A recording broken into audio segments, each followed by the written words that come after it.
तो जैसा कि हमने लास्ट एपिसोड में देखा था, डोंग फैन पैलेस के अंदर आता है। तभी मिस बाई भी वहाँ पहुँच जाती हैं और वो डोंग फैन को देखते ही उस पर अटैक करना शुरू कर देती हैं। बायू के अटैक से डोंग फैन को तो कुछ नहीं होता, लेकिन बाकी सभी लोगों पर काफी ज्यादा प्रेशर पड़ने लगता है। तभी बायू अपनी फिंगर शॉट से डोंग फैन पर अटैक करती है, लेकिन डोंग फैन बड़ी आसानी से बायू के अटैक को रोक लेता है। इसके बाद डोंग फैन बायू को समझाता है कि मेरा यकीन मारो, मुझे भी इस बात का दुख है कि मेरे सबसे प्रिय शिष्य की अचानक मृत्यु हो गई। मैं उसकी हेल्प करने के लिए वहाँ गया था, लेकिन तब तक काफी देर हो चुकी थी। लेकिन अगर तुमको अभी भी ऐसा लगता है कि उसकी मौत मेरी वजह से हुई तो तुम मुझे मार सकती हो। और ऐसा कहते ही डोंग फैन अपने हाथ को हटा लेता है। इसके बाद हम देखते हैं कि मिस बाई अपनी स्वॉर्ड को उसकी गर्दन पर रखती हैं। ये देखकर सभी लोग काफी डर जाते हैं और उनको लगता है कि मिस बाई अब डोंग फैन को मारने वाली हैं, लेकिन मिस बाई उसको छोड़ देती हैं। इसके बाद हमारी स्क्रीन स्विच होती है और हम लूफी क्वाई को देखते हैं, जो कि काफी चिंता कर रहा था। वो सोच रहा था कि आखिर मिस बाई अचानक यहाँ से क्यों चली गई। इसके बाद हम देखते हैं कि मिस बाई वापस लूफी क्वाई के पास आ जाती हैं। तभी लूफी क्वाई मिस बाई से पूछता है कि बाहर कौन आया है, तो बायू उसको बताती है कि ये वही है जिसका तुम काफी समय से इंतजार कर रहे थे। तो ये सुनकर लूफी क्वाई कहता है, क्या वो मिस्टर कंफ्यूजिनम है? तो बायू कहती है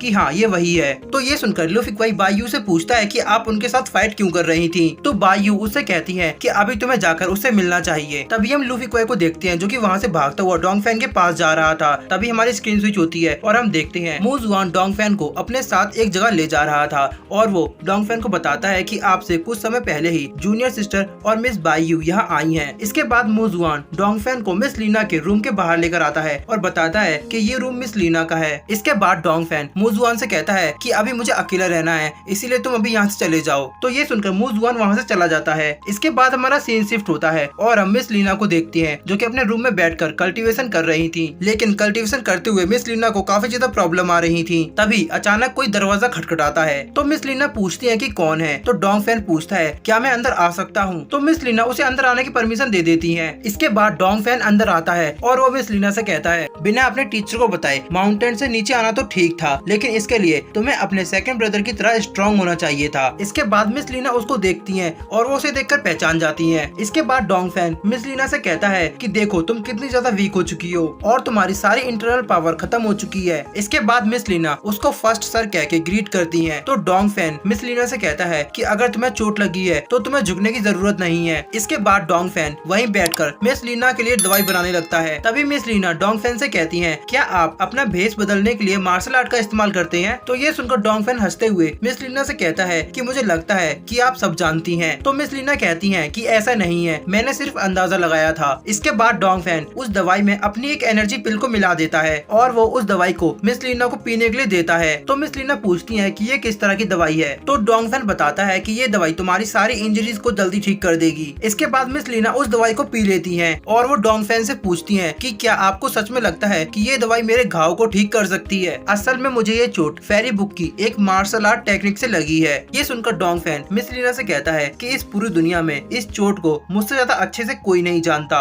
और वो मिस लीना को एक पिल की बोतल देता है और कहता है कि अपनी ट्रेनिंग से पहले इस पिल को खा लेना और 10 दिन में तुम्हारी सारी इंजरीज ठीक हो जाएंगी। इसके बाद मिस लीना डोंग फैन से पूछती है कि क्या आपको भी कभी फेरी बुक से चोट लगी थी? तो ये सुनकर डोंग फैन कहता है कि मेरा अतीत बहुत ही असहनीय है, इसलिए मैं उसे याद नहीं करना चाहता। और वो मिस लीना से कहते हैं कि मैं सू फैमिली के बच्चों से मिलने जा रहा हूँ, तुम अपना ख्याल रखना। तभी मिस लीना डोंग फैन से पूछती है कि क्या आप लूफी क्वाई को जानते हैं? तो ये सुनकर डोंग फैन मुस्कुराते हैं और वहाँ से मुस्कुराते हुए चले जाते हैं। इसके बाद डोंग फैन मिस लीना के रूम से बाहर आते हैं और तभी वो देखते हैं कि लूफी क्वाई भागता हुआ कहीं जा रहा है। तो वो लूफी क्वाई को पकड़कर रोकते हैं और पूछते हैं कि तुम कहाँ जा रहे हो? तभी लूफी क्वाई उनसे कहता है कि छोटे भाई जरा तुम साइड में हटो, मैं अभी किसी से मिलने जा रहा हूँ, मैं तुम्हें आकर बताऊंगा। असल में लूफी क्वाई डोंग फैन से मिलने ही जा रहा है, लेकिन वो नहीं जानता कि डोंग फैन कौन है और कैसा दिखता है। इसके बाद हमारा सीन शिफ्ट होता है और हम मू जुआन को देखते हैं, जो कि अपने रूम में बैठकर अपना कुछ काम कर रहा था। तभी अचानक से उसके रूम में आकर लूफी क्वाई गिरता है और उसके पीछे से डोंग फैन आता है। असल में डोंग फैन लूफी क्वाई को मार रहा था। तभी लूफी क्वाई मू जुआन से कहता है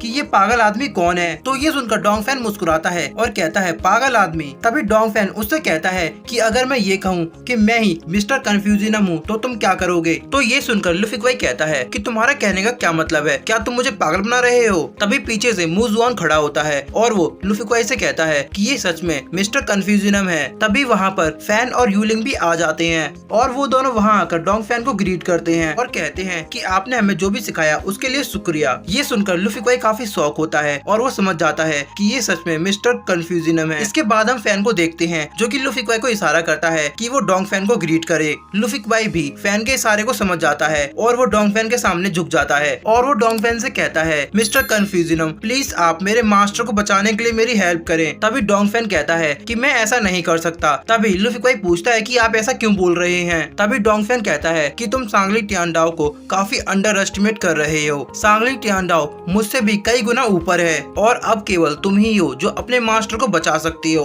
तुम्हें अपनी फेरी बुक की प्रैक्टिस अच्छी तरह से करनी होगी। और डोंग फैन लूफी क्वाई को बताता है कि सांगली टियानडाओ के गुरु, जिनका नाम निंग किंग चैन है, वो काफी ज्यादा घायल हैं और अब केवल फेरी बुक ही है जो उनको ठीक कर सकती है। इसीलिए उन लोगों ने मास्टर जी को पकड़ा था और अब वो तुम्हारा पीछा कर रहे हैं। इसके बाद फैन डोंग फैन से पूछता है कि मास्टर, ये सियान नरेसु मार्शल आर्ट क्या है। तो ये सुनकर डोंग फैन कहते हैं कि फेरी बुक अपने नाम की ही तरह इस पूरी दुनिया से अलग है और फेरी बुक को कभी नष्ट नहीं किया जा सकता। तो ये सुनकर यूलिंग कहता है, मास्टर, क्या ये सच है कि अगर हम फेरी बुक की प्रैक्टिस करें तो हम इमोर्टल हो सकते हैं। तो ये सुनकर डोंग फैन कहता है कि मैं श्योर नहीं हूँ कि हम इसे इमोर्टलिटी कह सकते हैं या नहीं, लेकिन फेरी बुक को पूरी तरह प्रैक्टिस करने के बाद तुम्हें अपनी बॉडी के अंदर काफी सारी नई पावर्स महसूस होंगी। तुम्हें फेरी बुक में सब कुछ मिलेगा सिवाय प्यार के। ये सुनकर फैन डोंग फैन से कहता है कि क्या मास्टर, आपने भी कभी फेरी बुक को प्रैक्टिस किया है। तो ये सुनकर डोंग फैन मुस्कुराते हुए कहता है कि ऐसा हो सकता था, लेकिन मैं प्यार को खोना नहीं चाहता। इसके बाद डोंग फैन लूफी क्वाई से कहता है कि मास्टर जी काफी ज्यादा अच्छे हैं और तुम्हें उनका नाम रोशन करना है। इसके बाद डोंग फैन वहाँ से जाने लगता है।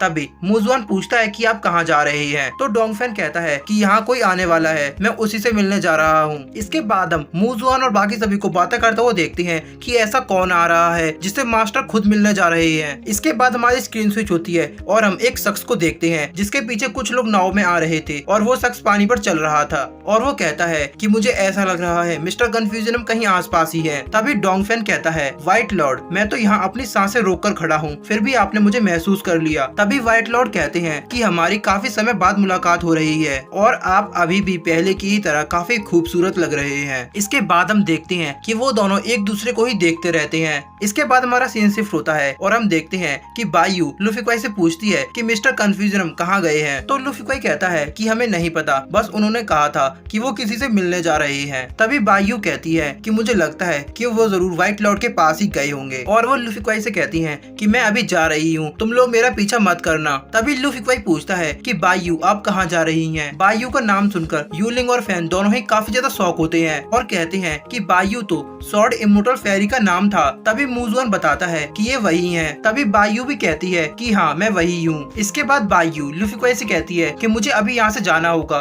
क्योंकि यहाँ जल्द ही एक डेविल आने वाला है और मुझे उसे यहाँ से दूर लेकर जाना है। तो ये सुनकर फैन पूछता है कि वो डेविल कौन है। तभी वहाँ पर एक जोरदार आवाज आती है कि तुम डेविल किसे बोल रही हो। और तभी हम वहाँ पर एक शख्स को देखते हैं जो कि अपने हाथ में एक भारी भरकम स्वॉर्ड लेकर वहीं पर खड़ा होकर उन्हें देख रहा था। इसके बाद बायू कहती है कि मैं बस आने ही वाली थी, तुम्हें यहाँ तबाही करने की जरूरत नहीं है, ये मेरे दोस्त का विला है, हम यहाँ पर फाइट नहीं कर सकते, हमें कोई खाली इलाका ढूंढना होगा। इसके बाद बायू विला से बाहर चली जाती हैं और वो आदमी भी बायू के पीछे जाने लगता है। तभी लूफी क्वाई मुजुआन से पूछता है कि ये आदमी कौन था जो अभी यहाँ आया। तो मुजुआन परेशान होते हुए बताता है कि ये कैसलवेनिया का वॉरियर है और ये सभी सॉर्ड इमोर्टल से लड़कर उन्हें हराने के बाद उनकी सॉर्ड को अपने पास रख लेता है और इस तरह इसका टारगेट 1000 सॉर्ड्स को कलेक्ट करना है। ये सुनकर वो सभी लोग काफी ज्यादा परेशान होने लगते हैं। तभी वहाँ पर मिस लीना आ जाती हैं और कहती हैं कि यहाँ क्या चल रहा है। तो वो लोग मिस लीना को कुछ भी नहीं बताते। तभी मिस लीना कहती हैं कि मैं सेकंड रूम में थी, मुझे सब पता है कि यहाँ क्या हो रहा था, हमें अभी सिस्टर इन लॉ को ढूंढने के लिए जाना चाहिए और हमें उनकी हेल्प करनी चाहिए। मिस लीना की बात से यूलिंग भी एग्री होता है और वो फैन से कहता है